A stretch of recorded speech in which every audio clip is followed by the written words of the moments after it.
Hey, what's up, everybody? One coach opinion. Just remember, that's what it is. One coach's opinion. It's not a fact. So you know, a big fight this weekend.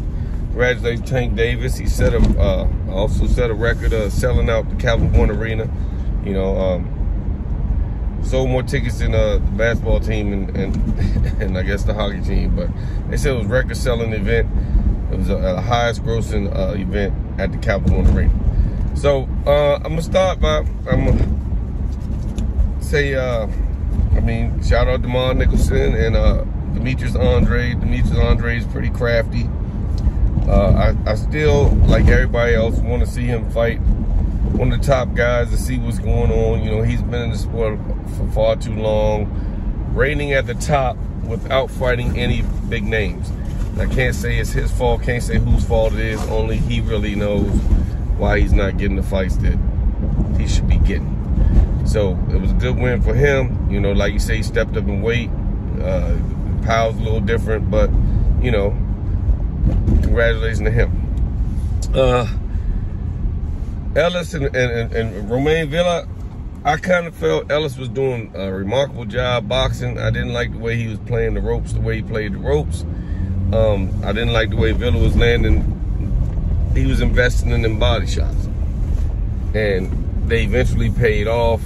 A couple knockdowns. If he wouldn't have got the knockdowns, I could have been happy with the draw. I thought he came on a little bit more in the second half. And then the two knockdowns just sealed the deal for him. Jaron, in his performance, I kind of thought the guy moved a little bit, and if you couldn't tell, he was touching Jaron a little bit. He just wasn't touching Jaron like Jaron was touching him. So that made him a more passive guy, and he pretty much, I mean, people might say he ran from the fight. He boxed and did the best. He just, let's say this to me, he didn't take the advantage of all the angles he could have. Can't say it was his fault. Can't say it was could have been Jaron's fault that he was a little skeptical about taking these angles. But Jaron got the win. He dominated the fight. He pressed the dude out. You know what I'm saying? He did what he had to do. Tricky dude. The dude really didn't want to engage that much. So, you know, Jaron did the best he can with an opponent like that. You know, any other guys that they got him scheduled maybe to fight are not going to fight him like that. So hats off to him in his journey. I thought he did had a fine performance under the situation he was in. Everybody could look better, but you know, different styles make different fights, and I didn't feel that style was like, it didn't really situate his fight style. So, but he got the victory hands down, and wasn't no question. Congratulations to Boots. Okay, now let's talk about Tank. And I'm gonna say this, and you can listen to it, you can not listen to it, and it's not really a secret, but when it comes to Tank, think about Tank usually is usually shorter. His arms are usually shorter. His legs are usually shorter. He's usually the smaller guy than the majority of the people he fights. Therefore, a lot of people say Tank and Ryan ain't gonna be good because Tank takes too many shots. He gets hit. Okay, now this is what you don't realize about Tank. Tank is the type of fighter that knows I have shorter arms, I have shorter legs. And if you're not touching me, it's a good chance, it's a very good chance that I won't be able to touch you because of your length. So I have to let you touch me a little bit before I can even come close. Because I know once you start touching me, if I incorporate my legs, I know I can touch you. So he pretty much has to get hit before he starts touching back. And the thing is, people start touching Tank, and it makes them get a little bit comfortable. And when they get comfortable, he starts touching them more. Then they realize his touches have a little bit more value than my touches. You know, so Tank ain't really gonna knock anybody out before they touch him a while, before they get comfortable with themselves and get in his range. That's just who he is. That's just the type of fighter he is. So he takes a few shots, and then when you get real comfortable, Tank explodes on you and he starts touching you with his shots. And meanwhile, you're touching them with your shots and you're saying to yourself, oh man, this Tank guy and all that, he's not the guy everybody's been talking about. This is the guy everybody's been wondering about. Look, man, I'm touching the mess out of him. I'm hitting him with this. Then finally you get hit with a shot that makes you say, wow, this guy is something special. Or you wake up and like Leo, and I'm not trying to make any jokes, but Leo, the announcer, was actually saying and giving Tank his giving Leo his props, saying if Tank thought Leo was gonna lay down and let him, and before he could finish his sentence, he was shouting, oh my God, and Leo was asleep. Why? Because he was touching Tank a little bit too much. He got comfortable. Tank got him in that corner. Tank probably ran through 3 shots before he caught Leo with that uppercut. Tank gets a lot of people with uppercuts. And for a dude his size, in the uppercut, he lands it usually from the outside. It's usually like a surprise uppercut counter from the outside, which is a very hard punch to land for a guy his size unless you get real comfortable, you know what I'm saying? Or he lands that overhand left, which is still curling his already short arms, so you have to be in somewhat of a bad distance for yourself to even touch him.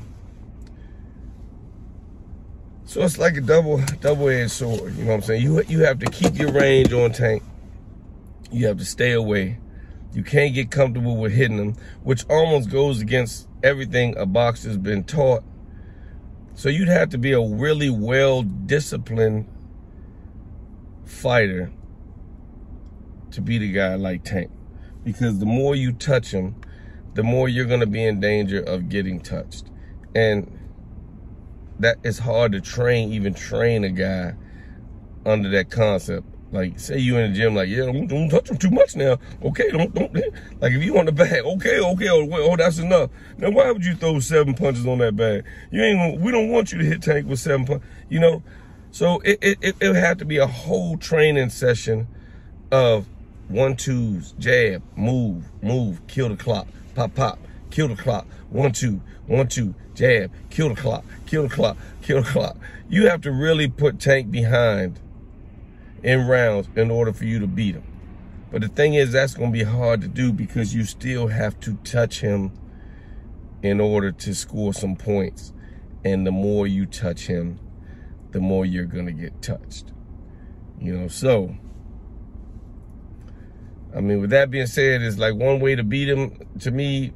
And a lot of people ain't going to try that one way because it kind of goes against what they're taught. And normally when people start touching people, they think, man, you know, oh, shucks, oh, this kid ain't the kid I thought he was. Or, you know, think about it. The Garcia fight didn't get dangerous really till Garcia started landing more punches and you start saying, okay, Garcia, and same with the announcers, because I was there, but now when I got to hear the announcers, yeah, Garcia, he's not doing that bad of a job, you know what I'm saying, until he started touching Tank more.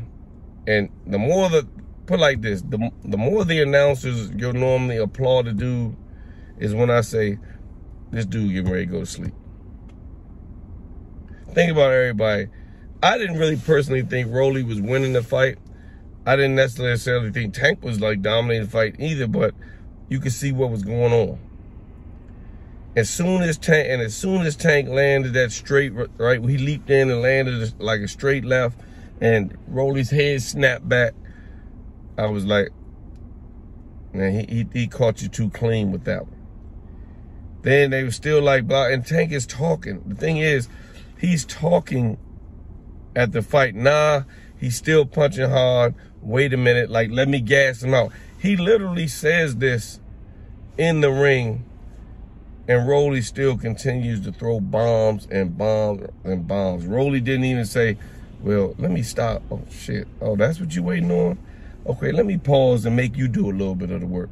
Let me see if I can run you into some shots. Rolly kept coming and kept coming until finally Tank caught him with a counter. Bop. And the rest was, I'll tell you what happened later. But, like you said, he made Rolly try, and then when Tank actually started touching Rolly, it was good night, Irene. So, for everybody that feels that Tank gets touched too much, yeah, that's where we can fight him. He really gets touched too much. This happens, that happens. Trust me,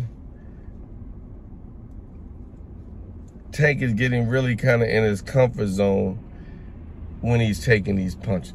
Because he kind of knows, I have to take the, otherwise you're going to see Tank swinging at air, missing, trying to find his range, trying to get there, and it's going to be a bad showing for Tank.